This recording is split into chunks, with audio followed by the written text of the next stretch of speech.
In the summer of 1940, Britain stood closer to defeat than it ever would again. Its army was battered, its allies gone, and invasion plans were already taking shape across the Channel. Control of the sky was all that stood between Britain and collapse, and every day that control was tested by waves of enemy aircraft that seemed impossible to stop. This was the first war decided almost entirely in the air. A battle where numbers favored the attacker, but survival favored something else. Speed, timing, and pilots forced to make life-or-death decisions in seconds. In the middle of this pressure cooker, there were moments when a single RAF pilot found himself completely alone, staring down formations that outnumbered him many times over. Not to win, but to disrupt, delay, and endure. How did encounters that looked hopeless on paper end up shaping the fate of an entire war? Who is John Paddy Hemingway, and why did moments like his matter far more than anyone realized? To understand that, we need to go back to the skies over Britain in the summer when everything was on the line. By the summer of 1940, Europe had collapsed with shocking speed. In May and June, Nazi Germany overran the Netherlands, Belgium, and France in a matter of weeks. The French army fell. Paris was occupied. Allied forces barely escaped annihilation, retreating across the Channel in the desperate evacuation at Dunkirk. What remained of Britain's army stood wounded and under-equipped, while its continental allies were gone. The United Kingdom was suddenly alone, facing the most powerful military machine in Europe. For Adolf Hitler, the next step seemed obvious: to force Britain out of the war. Germany planned Operation Sea Lion, a full-scale amphibious invasion across the English Channel. But there was a problem. An invasion fleet could not cross safely while the Royal Air Force still controlled the skies. Before a single German soldier could land on British soil, the RAF had to be destroyed. This strategic reality made the Battle of Britain inevitable. Beginning in July 1940, the Luftwaffe launched a sustained air campaign aimed at eliminating RAF Fighter Command. German bombers targeted airfields, radar stations, aircraft factories, and ports across southern England. Fighter escorts swept ahead, seeking to draw British pilots into combat and wear them down through attrition.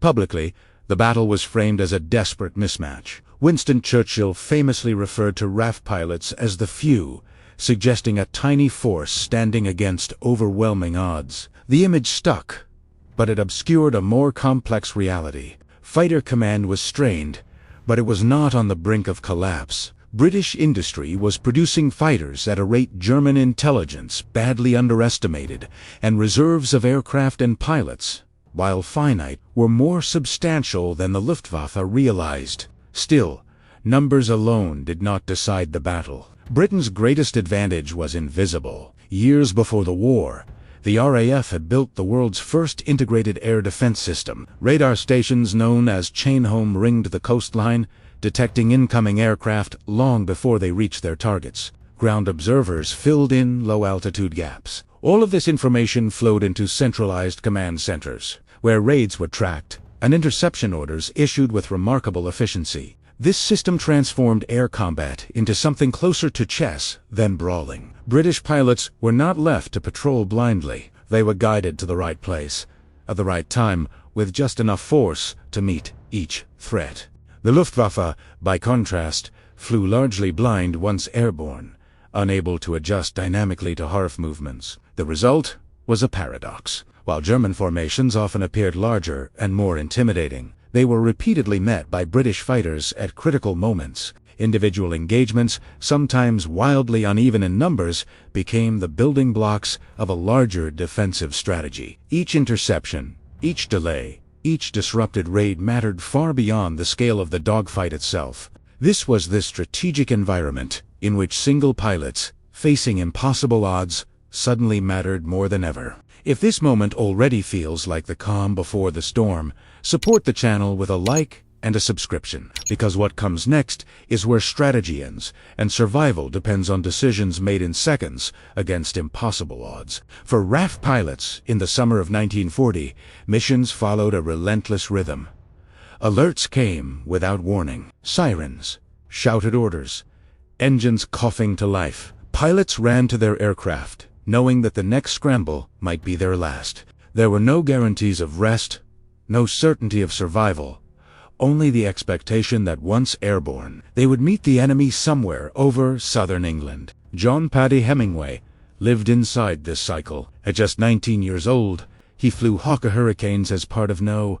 85 Squadron, one of the frontline units assigned to the most heavily contested airspace under Fighter Command's 11 Group. His logbook, as later noted by the RAF, recorded sorties with almost casual brevity, a stark contrast to the violence and danger those entries represented.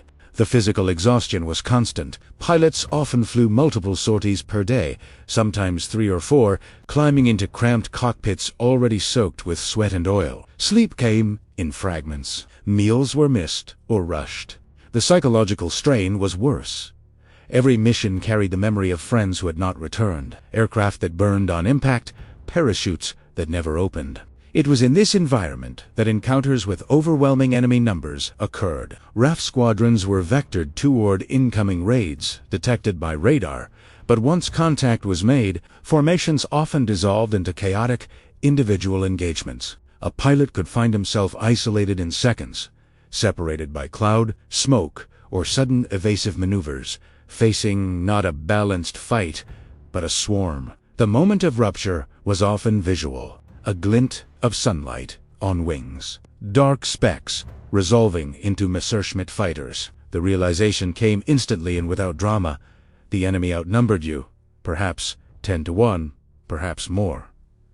There was no time to count. Survival depended on instinct, training, and immediate action. In these moments, combat became less about victory and more about control. British fighters like the Hurricane and Spitfire were not invincible, but they were agile and forgiving. Pilots used altitude to their advantage, diving to gain speed, then climbing sharply to force attackers to overshoot. The sun became a weapon. Clouds became shields. Every element of the sky was used as cover or leverage. Against large formations, the objective shifted. A single pilot could not destroy 30 aircraft, but he could disrupt them. A sudden attack forced German bombers to jettison their payloads early. Escorts peeled away to engage, breaking protective formations. Even a few seconds of confusion could throw off timing, accuracy, and coordination. The lifeblood of Luftwaffe operations, this was the logic of tactical sacrifice. RAF pilots understood that merely surviving while forcing the enemy to react was, in itself, a form of success. Attrition did not require dramatic victories. It required persistence, again and again, until the enemy's margin for error disappeared. Hemingway experienced this reality repeatedly. In August 1940, during particularly intense fighting, he was twice forced to bail out of his Hurricane. Once he landed in the sea off the coast of Essex.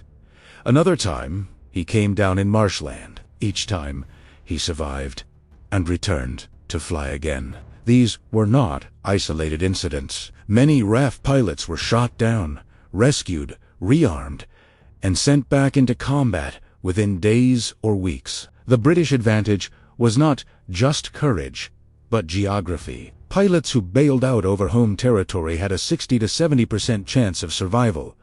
German airmen did not. A Luftwaffe pilot lost over Britain was lost permanently. This imbalance shaped the battle invisibly. Every German loss was final. Every British survival was a potential return. Encounters where one RAF pilot delayed or distracted a vastly superior force contributed to a cumulative effect not dramatic in isolation, but devastating over time. The German pilots felt this pressure. They flew longer missions, often at the edge of their aircraft's range. Escorts had limited fuel, forcing them to abandon bombers early. British resistance was not diminishing. It was constant, persistent, and seemingly inexhaustible. Hemingway himself never described these moments as heroic. Later accounts emphasized that he believed he was simply doing the job he had been trained to do. That perspective was common among the few.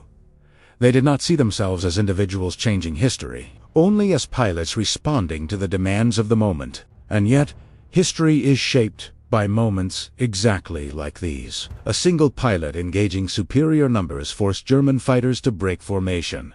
Bombers turned back. Targets were missed.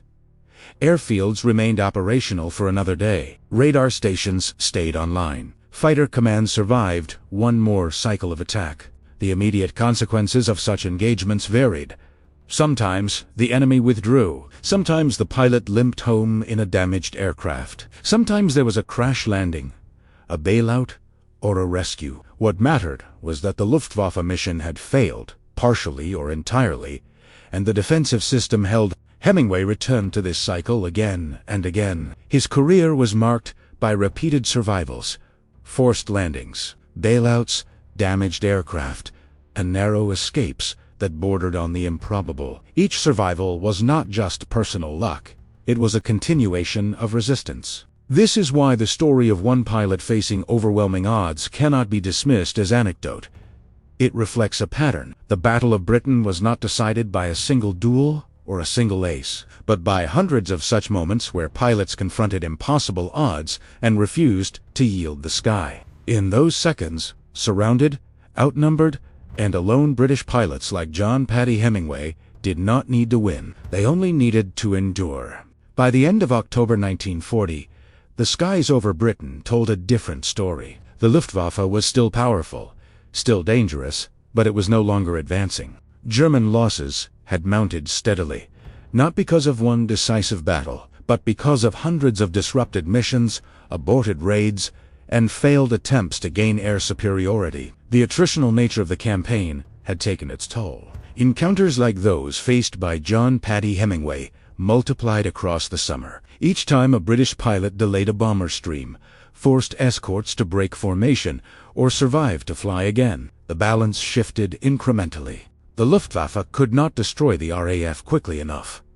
Fighter command continued to function. Airfields remained operational. Radar stations stayed active. The system endured. For German pilots, the psychological strain grew. They faced constant interception, often without warning. Guided by a defensive network, they could neither fully see nor effectively disrupt. Missions grew longer and riskier. Losses became permanent. Confidence eroded. What had been expected to be a short campaign turned into a grinding contest. The Luftwaffe was not designed to win. The failure to achieve air superiority forced a strategic reckoning in Berlin. Without control of the skies, Operation Sea Lion, the planned invasion of Britain, became impossible. The invasion was postponed and eventually abandoned. For the first time in the war, Hitler's expansion had been decisively halted. This outcome reinforces a central truth of the Battle of Britain. Systems win wars, but individuals make systems work. Radar, production, and command structures mattered enormously. But without pilots willing to climb into the cockpit again and again, those systems would have meant nothing. Paddy Hemingway never framed his role as extraordinary. Like many of the few, he saw his actions as duty, not destiny. Yet his repeated survival, resilience, and return to combat embodied the very logic that broke the Luftwaffe's momentum. Today, with the passing of the last surviving Battle of Britain pilots, the living memory of that summer is fading. What remains are stories, not of invincibility, but of endurance, of individuals who faced impossible odds, held their ground in the sky, and changed the course of history by refusing to give it up.